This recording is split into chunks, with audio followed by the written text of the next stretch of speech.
Alright guys, what board game do you want to play today? Risk. Huh? I enjoy nothing more than conquering all nations and uniting them under my empire. Alright, Capital, what did you bring? Monopoly. Oh, we'll see how well you all do when you're begging me for a loan.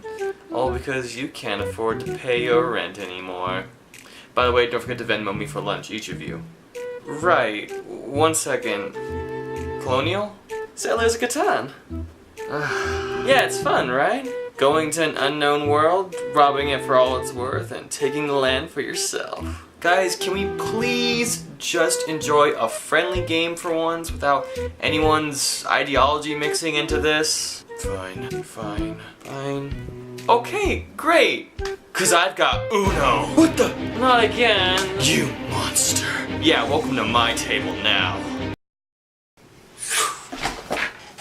I just finished Legend of Korra for the first time, and yes, I know this makes me really late to be talking about it, but whatever.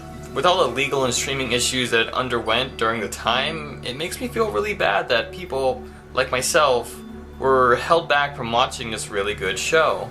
Cause now that I'm done, I really like The Legend of Korra, and I know a lot of people have so many gripes with it and just constantly compare it to its predecessor, The Last Airbender, just, you know, to point out all its flaws and wasted potential. Which is really interesting to me because, as other reviewers and critics have pointed out, it seems to be that everything Korra does right is something the original series lacked, and while everything the original series did right is something that Korra lacks. Now, even with these flaws, I don't think either series is bad, I think they just reflect the type of story being told, which then comes with its own advantages and disadvantages of each story.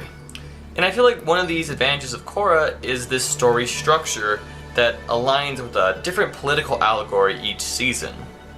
Because The Last Airbender is so obviously a coming-of-age story for Aang, it means you know what you're going to get. You know how this story will end, but of course the charm is in the journey. Watching the little boy known as Aang and his other childlike friends grow into Team Avatar by the end is this satisfying note of growth, which it's a great story on its own, but of course no writer would want to repeat the same formula. And the writer even said Korra's story is meant to represent the struggles of a fully realized Avatar. Therefore, the way her conflict and progression should probably be treated differently than Aang's. And this is found with her villains in particular. From Amon to Kuvira, each of these villains has a striking amount of nuance to them. Each one of them represents an ideology that, over the course of the season, benefits people. Each one of them can't just be beaten by just winning a bending fight. Don't get me wrong, the Fire Lord works for Aang because of the story they sought to tell. And even if he borderlines mustache-twirling villain, his strength matches his evil, and each of those heroes had clear motivations to beat him. But Korra's different, because her villains, despite definitely being evil, there's still a logic to their motivations, and the show knows this, which is why, instead of just people talking about them, we have whole scenes and large chunks of the series dedicated to developing their struggles and motivations. And as a result, we have clear and definite ideologies created for each of the villains. And not just normally evil ones like fascism, but morally gray ones like anarchy, and even good ones like unity and equality. Of course, they are villains. Amon ripping Bender's abilities out to make them equal also destroys individuality. Zahir abolishes tyrannical government, but also destroys those who need help. And Kuvira is a fascist who also rose because the Earth Kingdom was in shambles. These are very politically charged villains, and the show is not subtle about who and where they are drawing inspiration from. I mean, it's kinda like they took one political science class and decided, hey, let's make our next story all about that. And of course, there's a debate about how much politics should play into the media, and it's always kind of back and forth, which I'll cover another time, but my short answer is politics should always be there because politics are going to be there anyway. But putting that aside, let's look at Legend of Korra for what it wants to be. A high fantasy epic about a teenage girl tackling different ideologies in an attempt to achieve balance in the world she is, with lack of better terms, in charge of. Which is a pretty lofty goal to undertake because borrowing so blatantly from the audience's worlds, specifically politics, means people have numerous opinions about the context. And this is where Korra makes the perfect protagonist for this kind of story. People insult her for losing her confidence throughout the story and comparing her to the beginning of Aang's journey where he has no confidence, but I think that's a critical misinterpretation of Korra's whole character, because she starts off brash and headstrong and arrogant, but remember, this story isn't just about her becoming Avatar, this story is about her learning to navigate the world as a fully realized leader, along with all the disadvantages and criticism that comes along with it. And the political nature of the story flows with it so well. If anything, it's a perfect example of a young person first discovering their opinions. They start off strong, believing wholeheartedly into what they've been taught their whole childhood, until they meet an opposing point of view, like Korra does with each of her villains.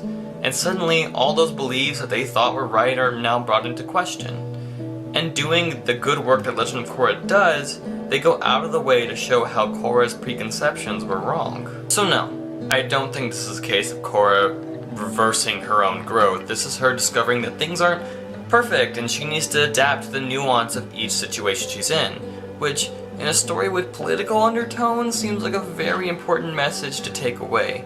All that conviction she has at the beginning is shaken because it's founded on her naive beliefs at the time. Thus, the exploration of each topic the show undergoes captures an air of sincerity and shock. And I think this is where the downside of the show begins to reveal itself. The ending. Nearly each season ends with a very neat ending that barely borderlines bittersweet, especially with the villain. All that work that was done to developing the villain to this intriguing big bad loses some weight when their problems end with just a simple, "You've been beaten, and now we're going to celebrate our victory." Which may feel like a nice sentiment, but with the show borrowing from reality, we know our issues of equality and segregation and corrupt governments couldn't be fixed so easily. But this also makes sense. How does a story that evokes current issues and problems end with any kind of satisfying conclusion? How do we answer some of the most double-sided questions? Well, as we know from reality, it really can't, without seeming very fantasy. Which is also why the ending everyone seems to be happiest with is Season 3, because it ends really sad. But regardless, does that ruin all the exploration and nuance of the story? No. I think the exploration of the topics is still interesting and engaging enough to carry the story, even if it falls apart during the ending, which, come on, isn't that just kind of an everything problem? Also, even if the big bad is defeated, Korra does spend large amounts of time thinking back on these previous villains, because they have left that big of an impact on her and inform her later actions, which, once again, that shows her maturity and growth throughout the series, specifically with the last villain, Kuvira. I do take some issues with Kuvira because the writers simplify fascism a bit too much, but either way, I think she works as a final villain for Korra and this whole political allegory. In Season 4, Korra's now more confused than ever, and is doing exactly what we talked about. She's lost and looking for guidance because these last villains have shaken her so much. And through our allegory, she has heard numerous viewpoints and is now sitting in front of her ballot, unsure of what to do because she has heard so many different contradicting points of view. But Kuvira appears as someone who is without a doubt wrong. While the writers do show the understandable nature of her actions, Kuvira from the beginning is depicted as what she is, a fascist dictator. Why? Because Korra needs to learn what to say no to and the harms of her omission.